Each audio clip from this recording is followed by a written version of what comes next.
Okay, everybody. Are you ready? Week 3, April, week 3. Yeah. Performance, endurance, and emotional fatigue. Right? I want to give you guys the reasons why emotional performance breaks down across the day.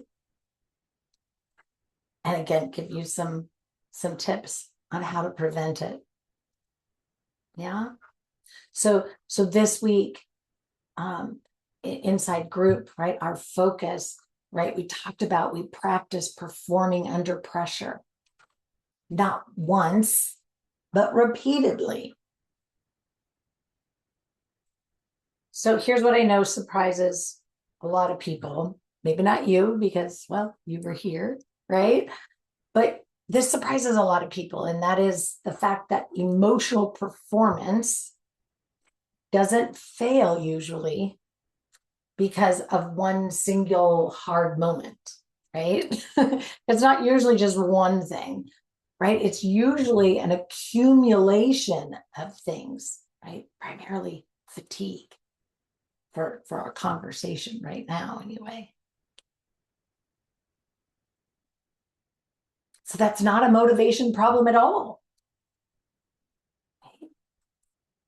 It's an endurance problem. That ability to keep going. Now, a lot of people assume that if they can't handle pressure once, right, they'll never be able to handle it again. But they also, and this one might surprise you, right? I hear people assume all the time, I hear this one, like, I used to be able to handle this. I handled this yesterday, right? Like I handled this pressure once. I should be able to handle it again and again and again. And so we're focused on that pressure and our ability to handle it repeatedly.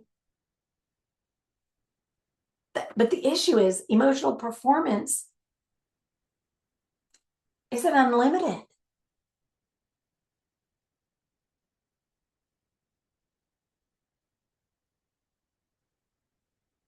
Emotional fatigue happens when your system stays activated longer than it can recover between demands. Okay, so I handled it. I handled it last time this happened. Why can't I handle it now? Right. So the differences could be a lot of things.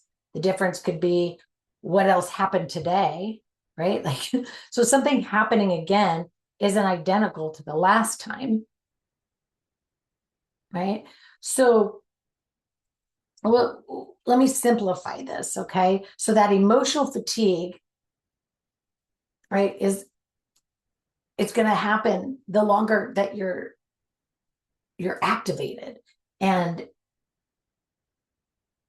don't give enough space for recovery. Okay. So if you're having back-to-back conversations or your day is filled with continuous decision making, or you're carrying around a whole lot of unresolved tension, or, and I see this one a lot, that sustained vigilance. Right?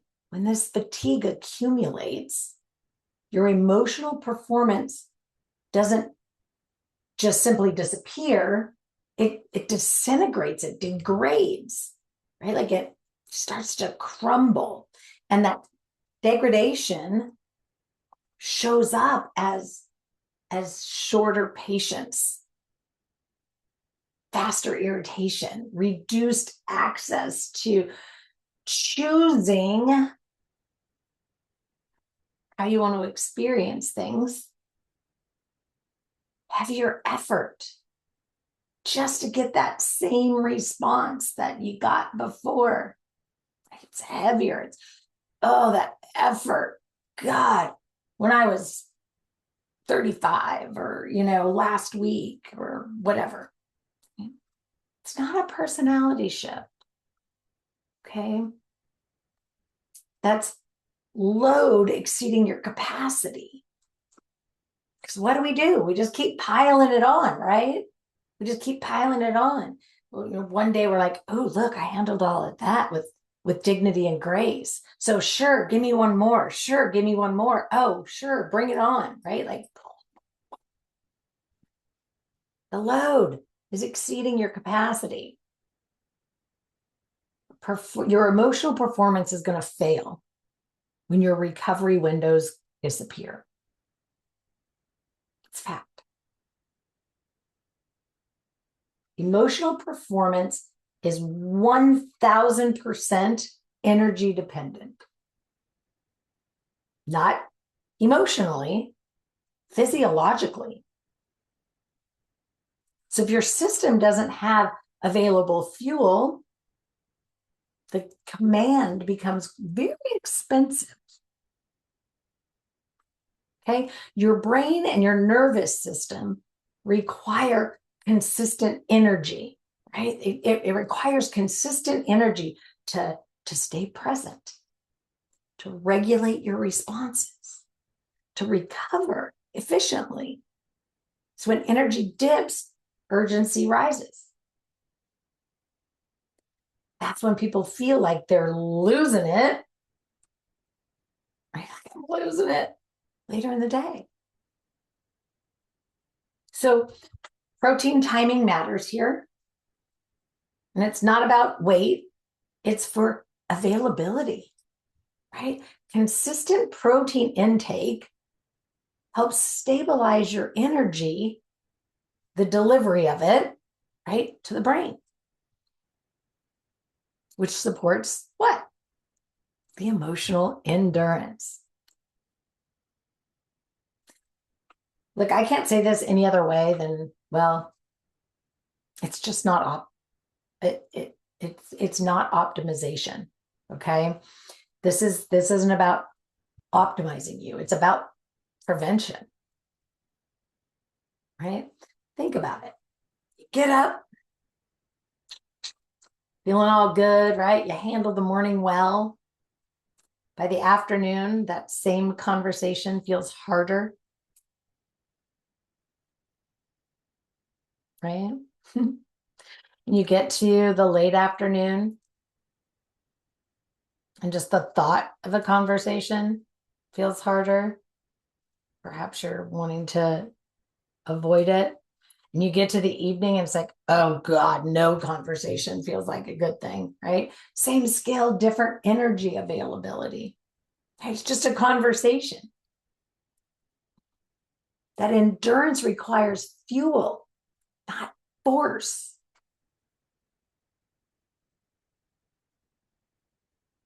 Now, I want you to hear this one, okay? Because people get this one backwards or jumbled, right? Fatigue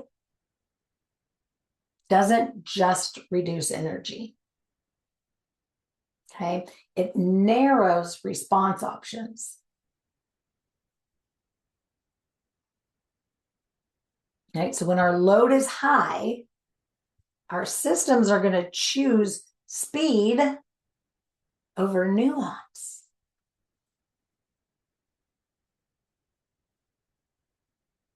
What this means, right? If we want to look at it from a practical standpoint, is when we're under fatigue, our responses get shorter, our tolerance drops, our recovery, right, slows. And that's why our emotional performance degrades quietly as the day goes on. Now, there's a really important distinction here, okay? And it's not that, and it's not about eating perfectly, okay? I'm not here to, give you some, regimented thing. It's not about being perfect. It's just about protecting the baseline capacity. When your system is supported, it's going to perform longer before slipping into that reflex of, right? Endurance is what allows your skills to stay available, to put it in short term. Yeah. So this week we don't want to, chase that peak performance. I want you to be protecting against depletion. I want you to notice when irritability increases.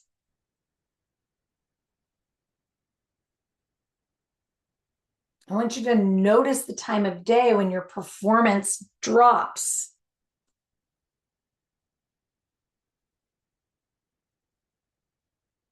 And we can't evaluate it if we don't take the time to notice when we've skipped nourishment under pressure. Okay? This isn't about discipline. This is about personal stewardship. Okay? So I'll give you some reflection prompts.